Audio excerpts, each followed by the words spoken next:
Good morning, good afternoon. My name is Jennifer Rivera, and I will be presenting the Road Transport Suicide Prevention Transferable Lessons for Road Safety. I begin today by acknowledging the traditional custodians of the land on which we virtually gather today, and pay my respects to their elders, past and present. Also, I extend that respect to Aboriginal and Torres Strait Islander peoples here today. I want to acknowledge the funding support from Roads for this collaborative project, and acknowledge Jerome Carslake, Elizabeth Payton, Darren Wishart, Kim Hassel, and Stuart Lesky.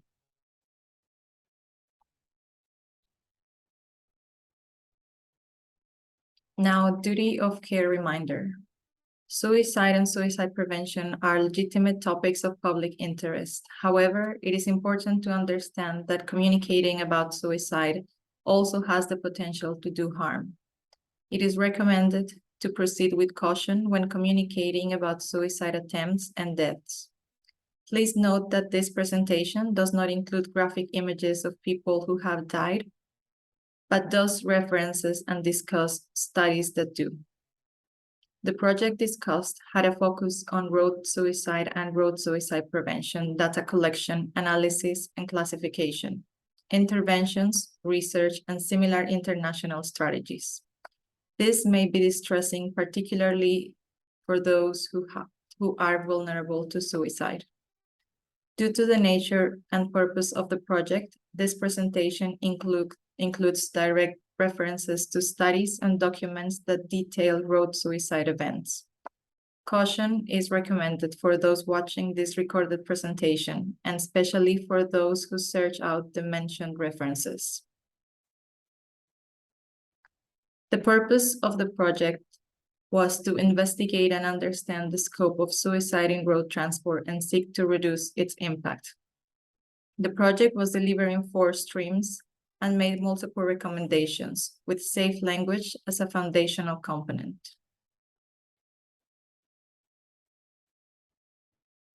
With the funding of Road, the National Road Safety Partnership, hosted by the Monash University Accident Research Center, worked with more than 150 national road safety stakeholder organizations and individual contributors to develop this project.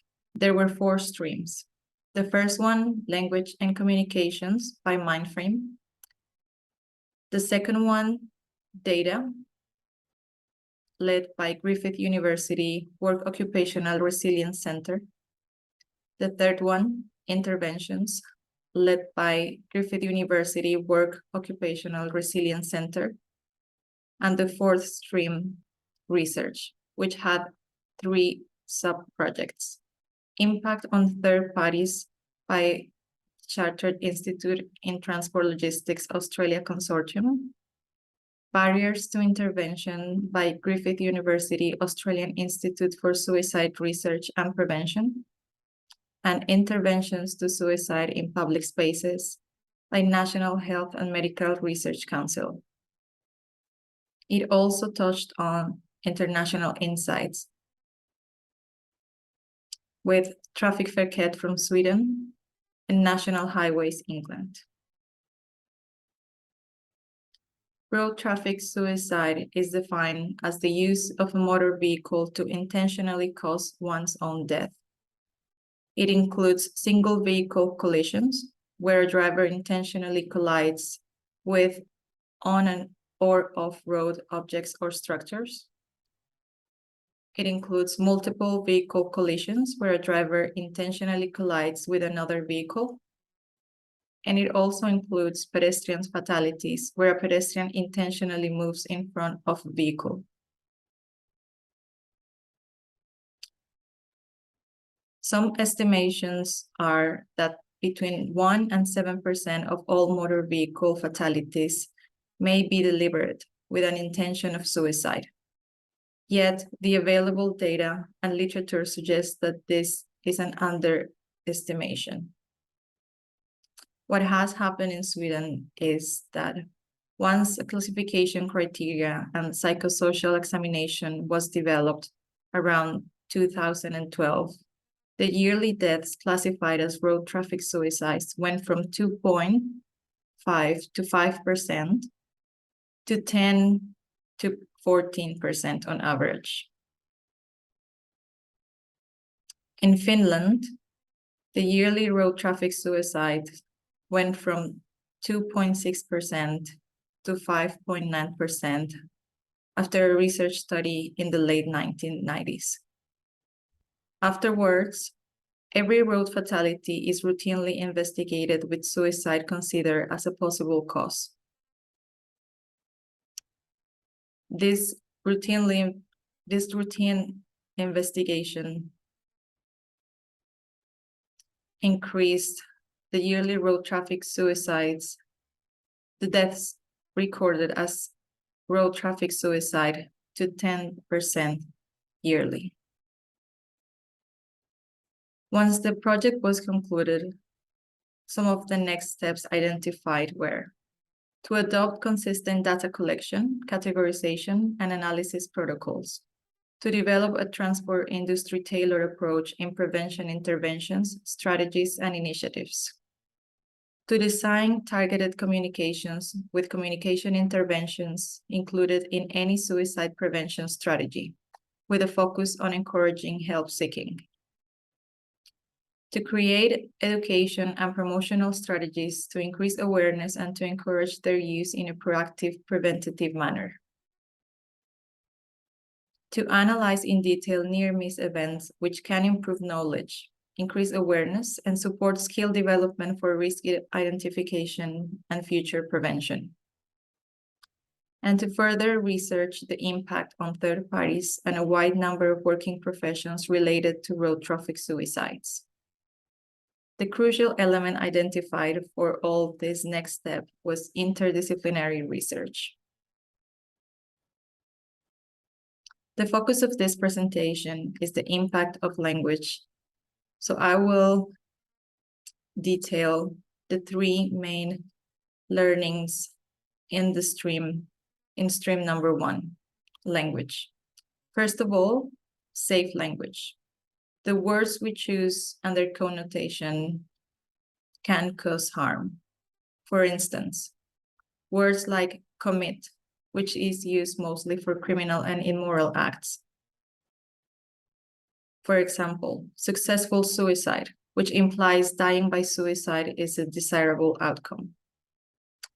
Or the use of words such as epidemic or craze, which are sensationalist language that alarms and misinforms, normalizes suicidal behavior, and could even lead to imitative behaviors in those already vulnerable to suicide. Safe communication. It refers to how stories are framed and the level of detail that is shared.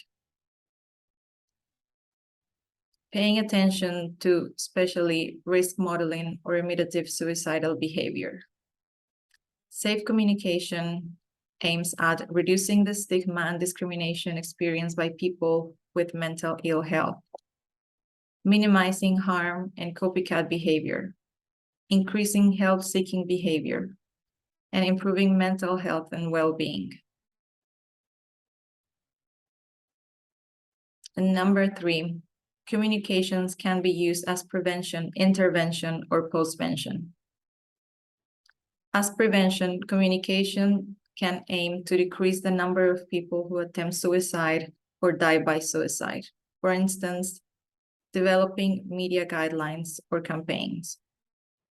As intervention, messages in high-risk locations can encourage help-seeking and can be accompanied by third-party interventions, such as CCTV cameras.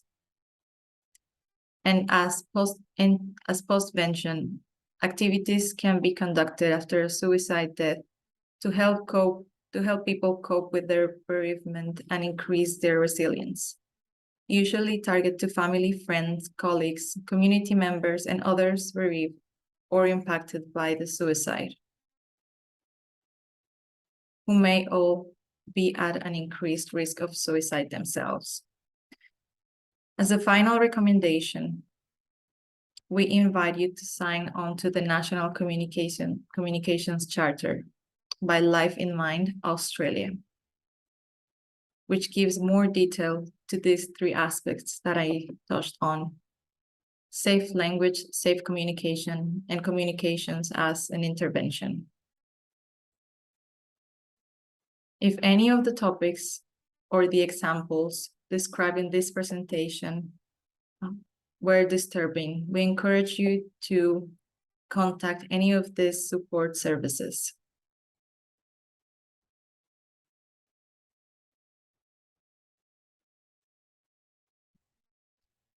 If you have any questions, please contact Jerome Carslake on his email or myself, Jennifer Rivera, at my email.